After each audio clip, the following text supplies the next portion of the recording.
Family history and all that goes with studying the life and times of our ancestors is an increasingly popular pastime. For some, it is a passion. For them, the thrill of the chase for their ancestors that can take weeks, months and even years is an experience that cannot be bettered. The State Records Authority of New South Wales holds the New South Wales State Archives. These are the official records created by successive New South Wales governments from 1788 onwards. This may sound rather dry, but the archives include many records about people who had contact or dealings with the government. There are all sorts of ways that this might have happened. It could include records about their arrival in New South Wales, convict or not as the case may be, applications for land grants or leases, government employment, for example, as public servants, police officers, teachers or surveyors, licences for hotels or files relating to the administration of a person's last will and testament. Of these, some of the records that have the most relevance to family historians and the ones that help start the research journey are those relating to the arrival of their ancestors in New South Wales. As we will discover shortly, there are a number of ways that our ancestors could have travelled here in the 19th century and made their mark on New South Wales government records. This is why the New South Wales State Archives are such an important resource for family historians.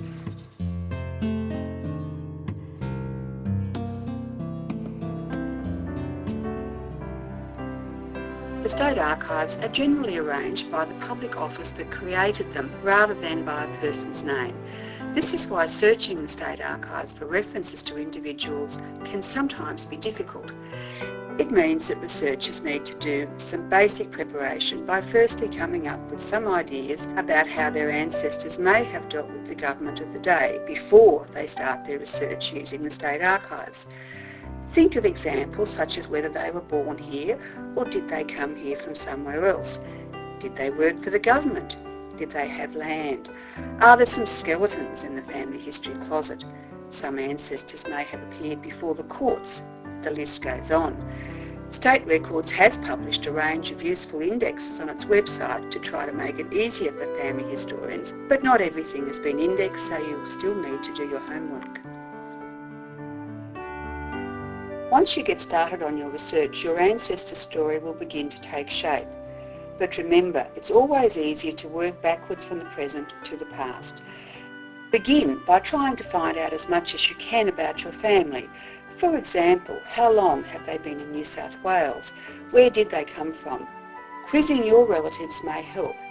You should also study any available family papers or documents, such as family Bibles or photographs. You can then obtain birth, death and marriage certificates. Death certificates frequently indicate the length of time spent in New South Wales.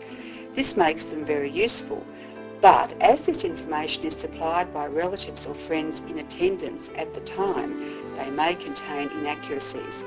And remember, always record your references and keep good notes, including details of where you found your information. This is essential, as you will almost certainly need to go back to it later. The spelling of surnames may change over time, and before starting your research, the possible variations should be considered. Never assume relationships with families of the same name. Always start from what you know and base your research on a firm line of descent using the available records. Start from the present. Remember, it's always easier to work from the present to the past.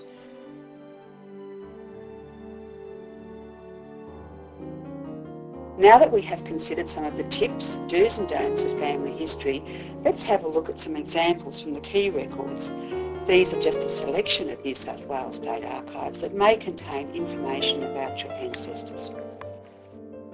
Between 1788 and 1842, about 80,000 convicts were transported to what was the colony of New South Wales. The starting point for any convict research is the convict indent, which is the list of convicts transported to New South Wales on a particular ship. The early indents only provide name, date and place of trial and sentence. Later indents contain more information, such as physical description, native place, age and crime. The indents may also contain annotations with the numbers of tickets of leave, pardons and certificates of freedom. A ticket of leave allowed convicts to work for themselves on condition that they remain in a specified area, reported regularly to local authorities and, if at all possible, attend divine worship every Sunday. Convicts with life sentences received pardons. The two main types of pardons were conditional pardon and absolute pardon. With a conditional pardon, the convict was free as long as they remained in the colony. The vast majority of convicts granted pardons received a conditional pardon. With an absolute pardon, the convict's sentence was entirely remitted. That is, they were free both within and outside the colony and could return to Britain. A certificate of freedom was only available to a convict with a finite sentence, for example, 7, 10 or 14 years, as it showed that a sentence had been completed.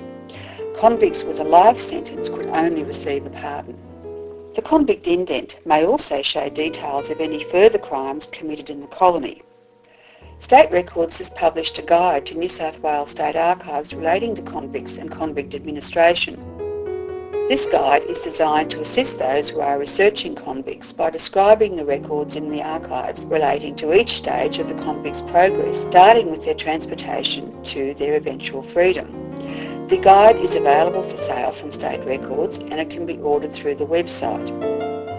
There are also some concise fact sheets available in our reading rooms or on our website. These fact sheets are called Archives in Brief.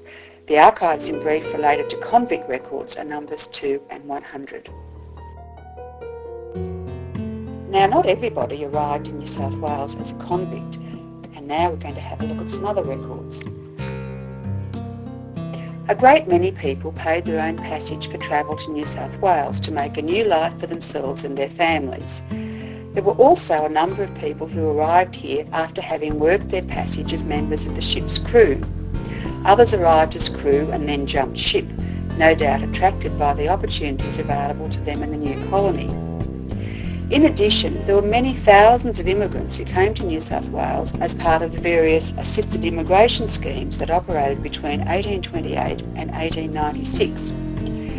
Assisted immigrants were brought to New South Wales to provide the skills required in the new colony, such as agricultural workers, mechanics and vine dressers.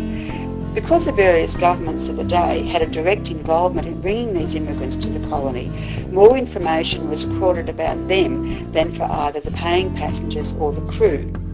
For example, the assisted immigration records generally provide valuable genealogical information on each assisted immigrant, such as native place and parents' names. Another group of records to consider are maps. State Records holds a collection of historical maps that can be helpful in showing how a place may have looked when a researcher's ancestors settled there. They often show that he or she received a land grant or lease and can link a person to a place, often explaining why a family moved to the area. We have 2 reading rooms where you can view state archives in original or copied form. The Western Sydney Records Centre is at 143 O'Connell Street, Kingswood, and the Sydney Records Centre is at 2 Globe Street, The Rocks in the city.